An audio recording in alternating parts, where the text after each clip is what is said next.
two officers that actually know me. I mean, they work out here. But like I said, we got the hat pulled down. We got the jacket zipped way up. It's got a thick collar on it, sunglasses. Listen, man, you if you let them see you sweat, if you walk, talk, act like something's wrong, people can pick that up. You have to be able to carry the body language that you are supposed to be doing what you're doing. You know, you got confidence in what you're doing, and that's how we walk right past these dudes. We walk right past them, literally right past these cats. I got So that we excited feeling in me right now, just hearing the story, like imagining like walking like, oh shit. hey, while I was walking with confidence, it was completely nerve wracking because I'm like, are these cats going to recognize me? You know, I'm just like, how are they not recognizing me? But they're paying attention to their conversation so much. All they're seeing is another brown uniform go past them, you know? So we make it past them. We get into the expedition. I remember I got up front. Homeboy got in the back. I'm like, damn, we're really about to leave up out of here. So I'm like, let's go. So we pull off. And everything went from super exciting to really feeling good to just a monumental crash all in an instant. As soon as we leave, I call my homeboy. So the plan was to leave from Lake Butler and then meet my partner over in like Alachua, Gainesville area, which is not far from the prison, right?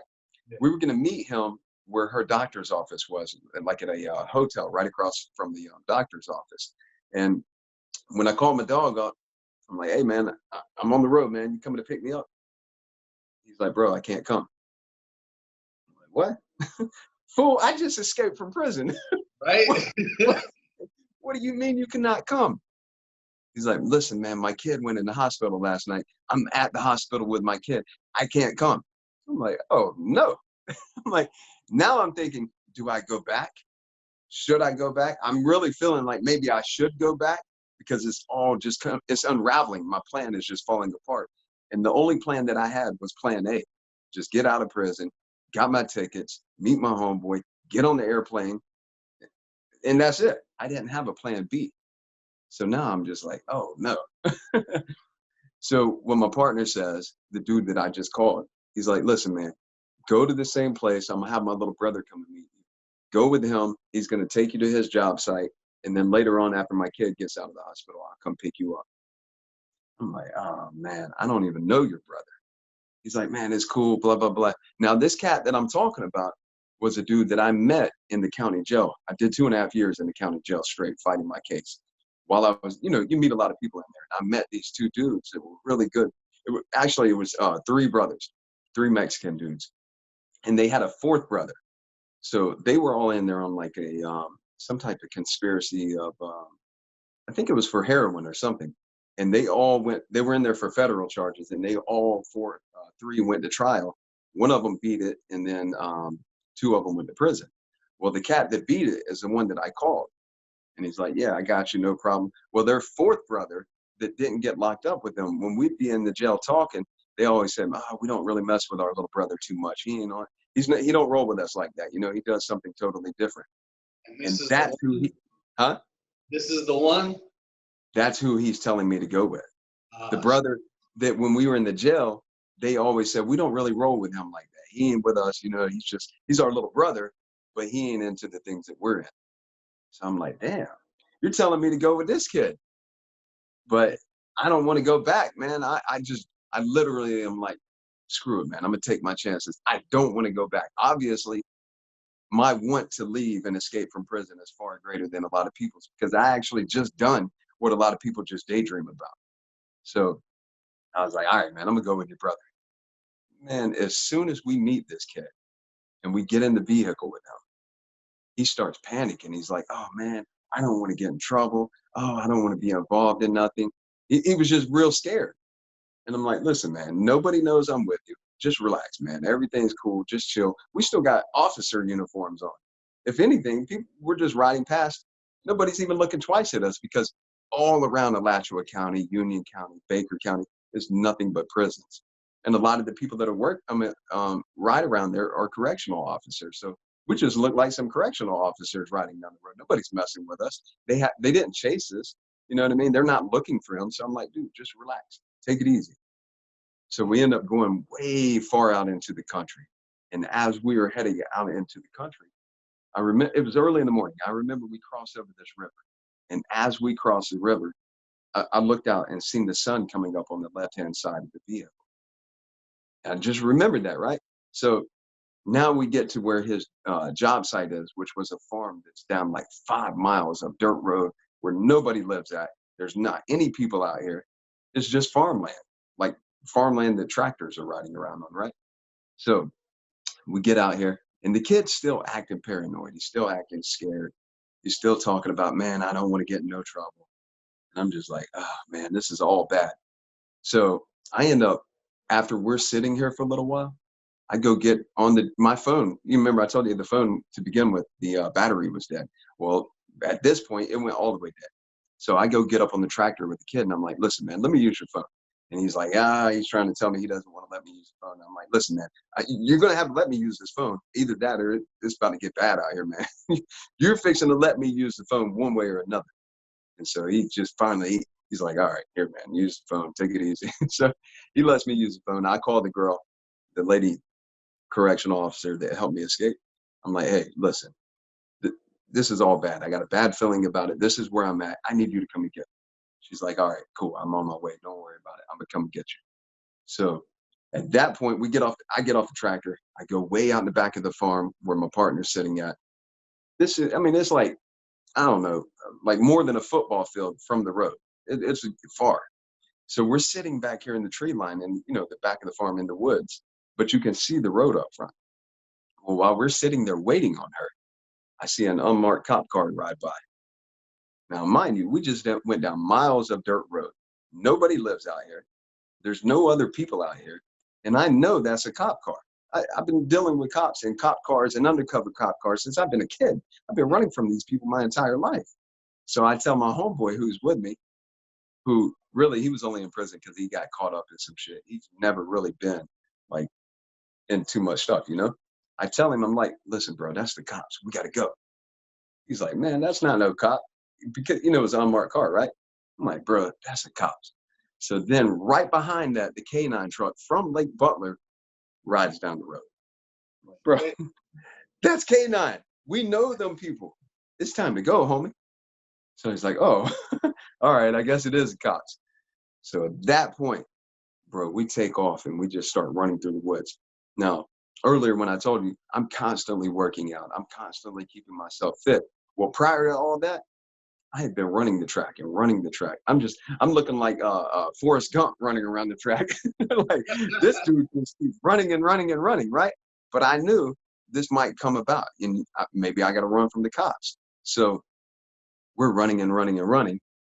And every time we're like having to jump over fences. We're climbing under stuff. We're way in the woods in Florida. It's like a jungle. So man, when I would look back as I'm running and I look back, my homeboy, I don't even see him back there.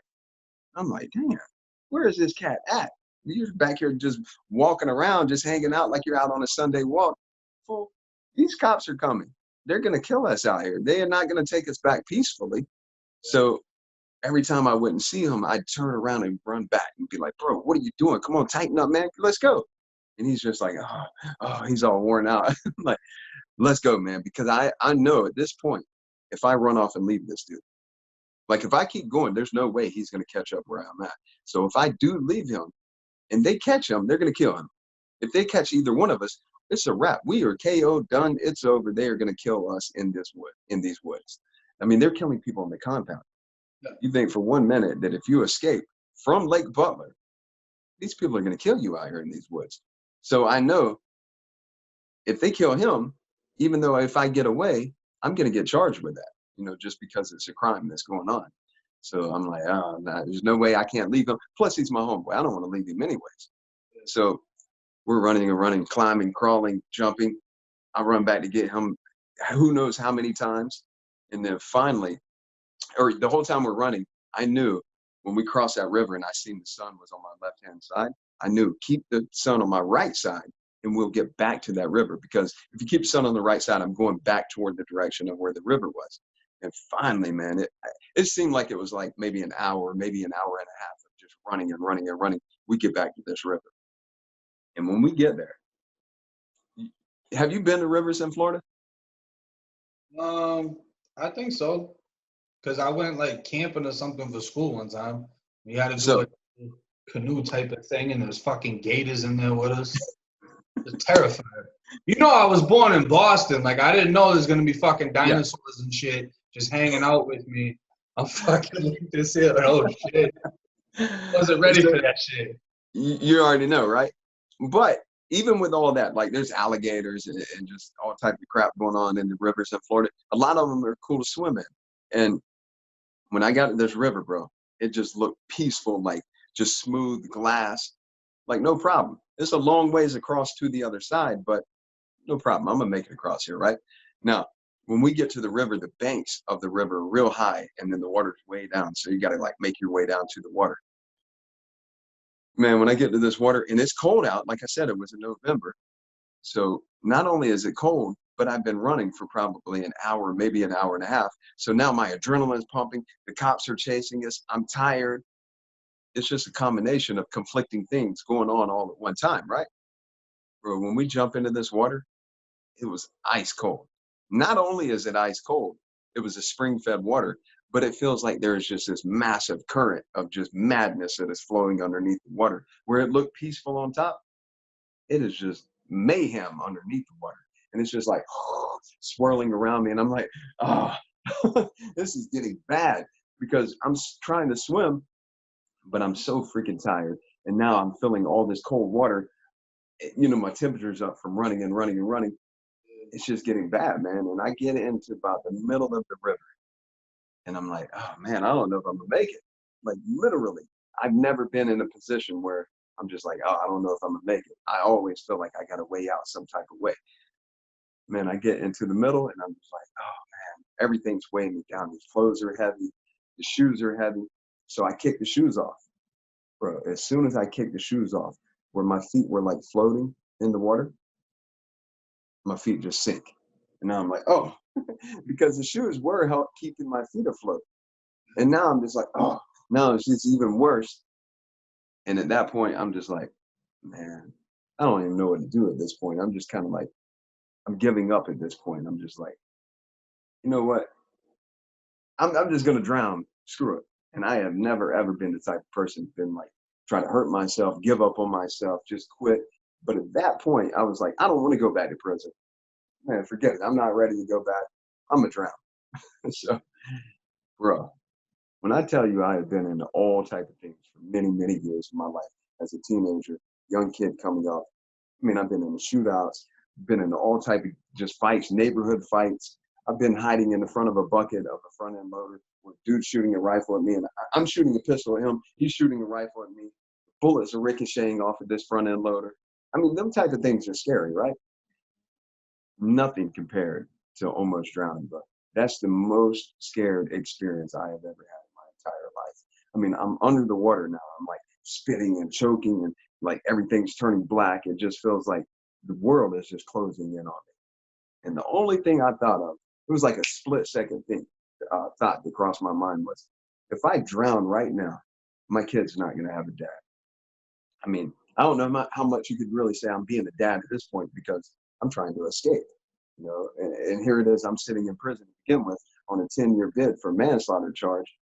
So I wasn't really able to be a father at this point anyways, but that was all that I thought about. And I'm like, damn, I'm giving up on my kid. And immediately when I thought that, it just felt like something grabbed me in the freaking water and just pulled me out. Because honestly, I don't know where I had no power left. I'd totally given up, and it just felt like something grabbed me. It pulled me out of the water. I'm like, ooh, something just rescued me. Thank you. So I make it to the other side. Now, the whole time that I'm going through all this choking on the water, like splashing around, I mean, I'm looking like a little baby who never swam before, right? I'm looking ahead of me to the other side, and my partner who escaped with me that I know ran back to save numerous times. He's over here backstroking like this. And he's looking at me. He's looking at me because he's backstroking and he's not coming to help me. And I'm thinking to myself, bro, what, you're letting me drown. Literally, I'm like splashing. I'm like, ah, I'm like a little girl or something that's just I'm just weak. I'm like, man, you're about to let me die, man. And I just rescued you. I don't know how many times. At this point, I'm hot, but I know we still got to keep moving to get up out of here. So when we come up and we get to the portion of the water to where you can actually stand up out of the water, I'm looking around like, all right, where do we need to go? And there was a tree. You remember how I told you had real high banks on each side of the water? A tree had fallen down from the opposite side, but the root of the tree was way up high on the bank, and the rest of it fell down into the water. So I was like, all right, man, we got to climb up this tree so that our feet print aren't on the banks anywhere, and they can't tell where we came up out of the water at. So we climb up the tree, and as we get up to the top, now here it is. I don't have any shoes on. And bro, I got a city feet. My mom always, anytime we're going outside as a kid, she's like, put your shoes on. I got tender feet. I am not going outside with no shoes. Now I'm in the middle of this forest with no shoes. I'm getting dehydrated. I'm got muscle cramps that are starting. It's cold outside. I'm soaking wet. My body's hot. It's just everything's conflicting, right? And as I get to the top of that tree and I go to stand up, I hit with my head on my forehead right into a branch. It was like a splintered branch, and it just split me open, bro. When it split me, you've been cut on the face and on the head. You already know when you're pumped up, whether it's in a fight or whatever it is, it starts leaking way worse. Yeah. Man, I am just gushing. I'm pouring blood. And now it's just everything's screwed up. It's like, oh my God. But I'm like, we got to keep moving, keep moving, keep moving. And we just ran and ran and ran for hours, bro, until late that night. So we just kept running, and I don't know where we're going, except we got to keep running.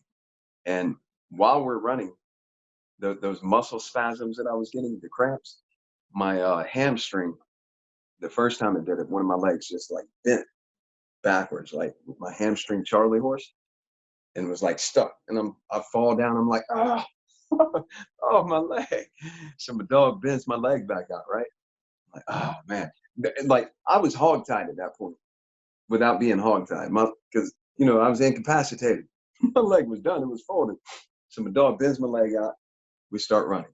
Next thing you know, it does it again. Boom, it bends my leg out. This keeps happening until both of them do it. Now both of my legs are like this. Now I'm really hogtied. Like you're laying on the ground with your legs bent. Oh no. It was so bad that when he bent my legs out, that I had to run just stiff-legged. Like I couldn't bend, when you're running, you bend your knees. Yeah. I had to run stiff-legged. Yeah, damn.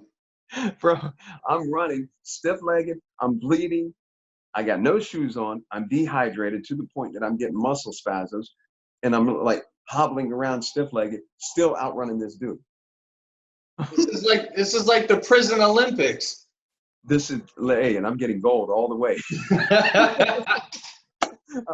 I'm winning everything, but it's just like, man, when are we going to stop running? When are we going to get somewhere? When are we going to be able to take a break?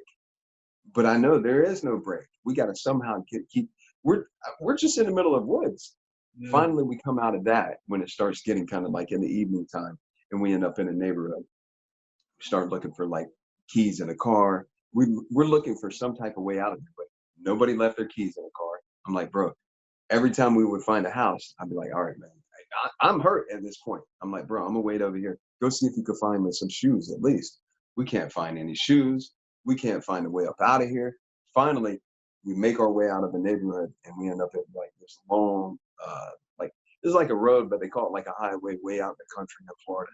And he ends up, there was a bar that we ended up by, like a nightclub type bar, but it was like a little small country bar, right? So when we end up by that bar, I tell him, bro, go over there and find us a ride. I don't care if you got to give him all our money. Get us a ride up out of here. He's like, all right, bet. Now my dog, dude's a smooth talker now. He's swift. He's a smart cat. He knows how to handle situations, but physically, he's lagging, right? So he goes over to the bar and he catches this young kid coming out. It was a young kid, the kid's girl, and then his homeboy, 3 people. And he tells him, hey, man, listen, we've been riding jet skis in the river. These girls we were with, they kicked us off the jet ski. My homeboy is across the street. He's hurt. We need a ride up out of here. Kid's like, all right. Bro, he gives the kid $750 for a ride. Off top, right then, that should have been a red flag. Like, why are you going to give me $750 to give me a ride?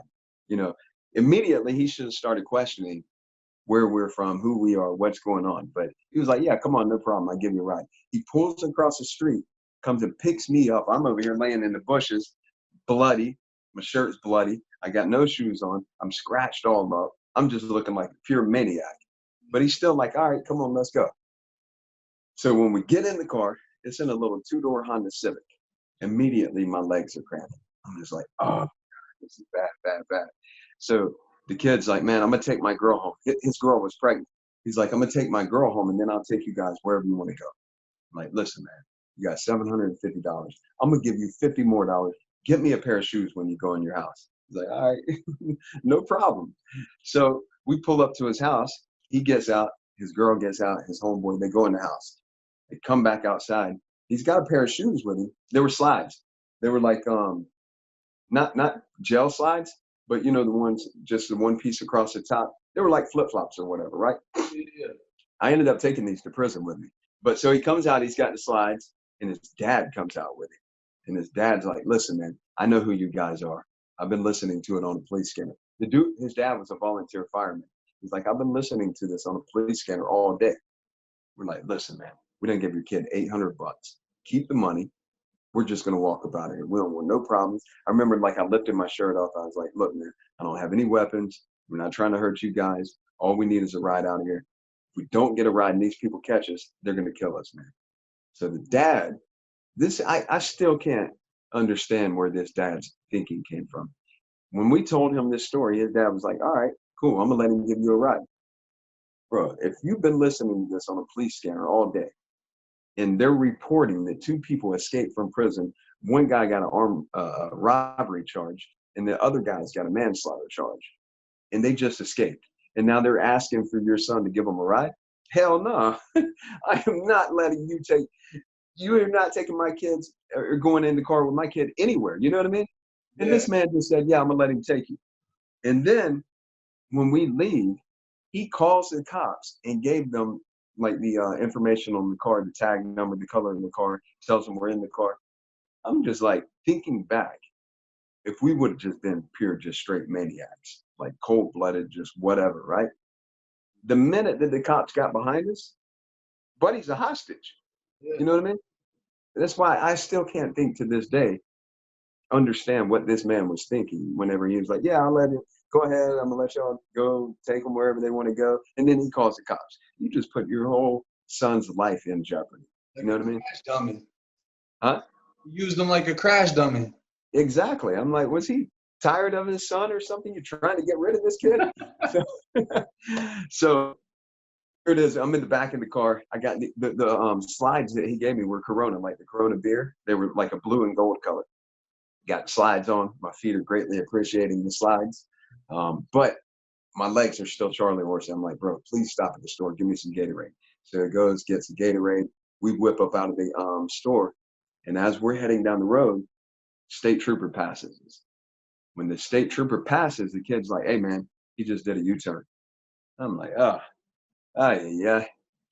So he's like, "Man," or no, I tell him, "Bro, if he turns the lights on, just pull over, man. I'm done. I don't have any more run in me. There's no way I'm gonna get out of the back of this car, be able to get away. I'm physically incapable." So he's like, "Oh man, dude, turn his lights on." I'm like, "Oh, pull over." I'm done. I'm ready to go back to my cell at this point. At least it's a state trooper and not DOC, the Department of Corrections people, right?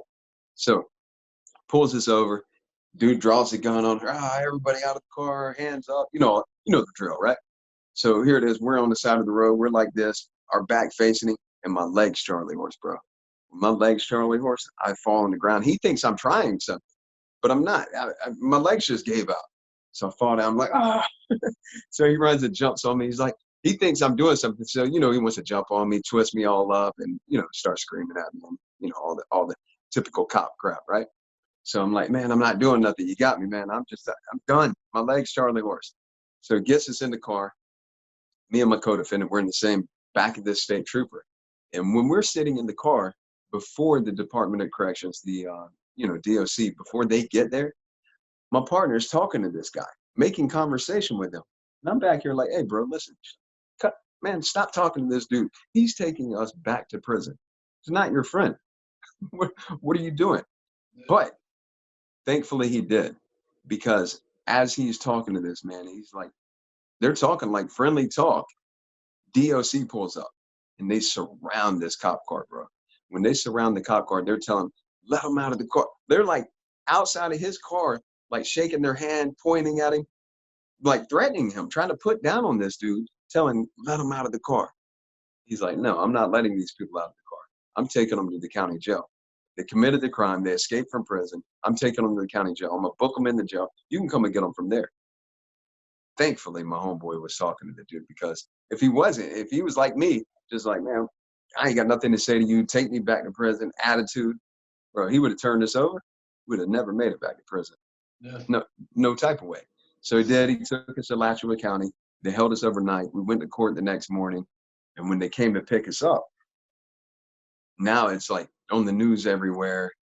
They're picking us up from the, a county jail. They got camcorders on them now. They got camcorders and a bunch of guns. So they come and get us. They got us on camera. And I'm like, whew, I'm glad they got the camera. So they're like, and they're talking smack. Even though they got a camera, they're like, yeah, y'all try something. Go ahead and try it. You ass won't make it back, blah, blah, blah. So we're like, man, we're not trying nothing. You got us. We're done. We give up. So you get us in the van, take us to FSP. And bro, FSP is an entire nother story.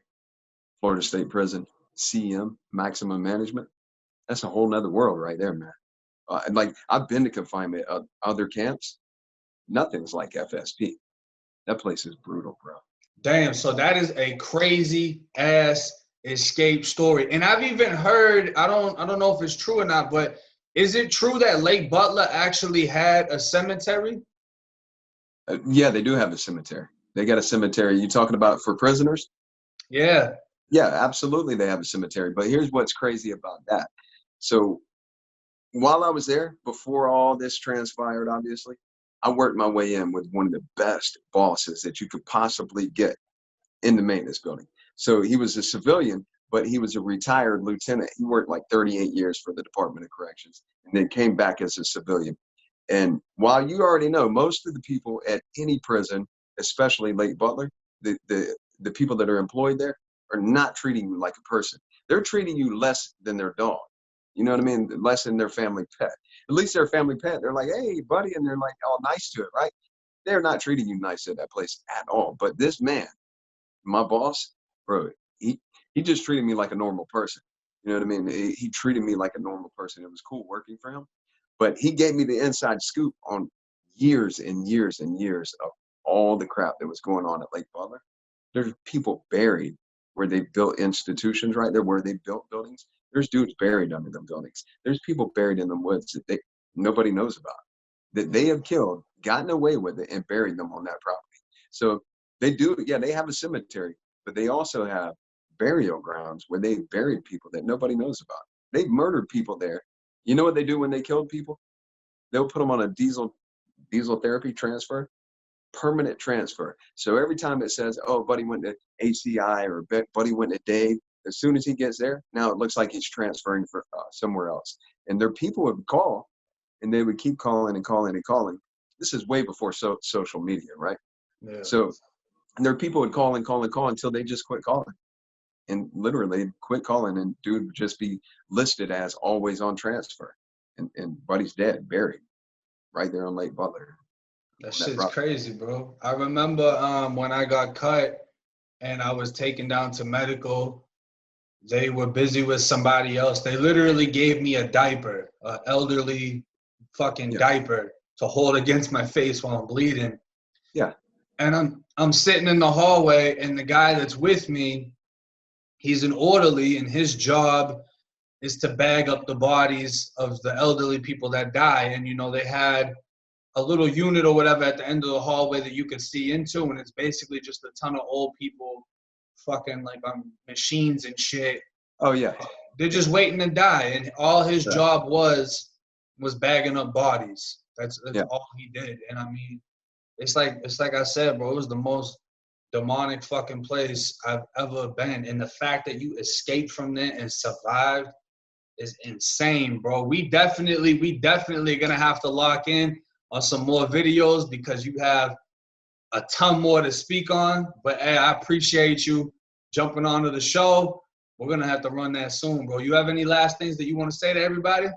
Hey, man, that's what it is, homie. I greatly appreciate it. Mad respect to you. Mad respect for what you're doing. You're coming out here and exposing a lot of things that people don't know about. 99% of the people will never, ever know about that life inside of there. And through your exposure, because your channel has grown so tremendously, you're able to show people this is what it is, man. This is the bad side of it. Ain't nothing fun about it, you know? So mad respect, nothing but salute. And I appreciate it, man. Thank you for letting me come on and share my story with you guys.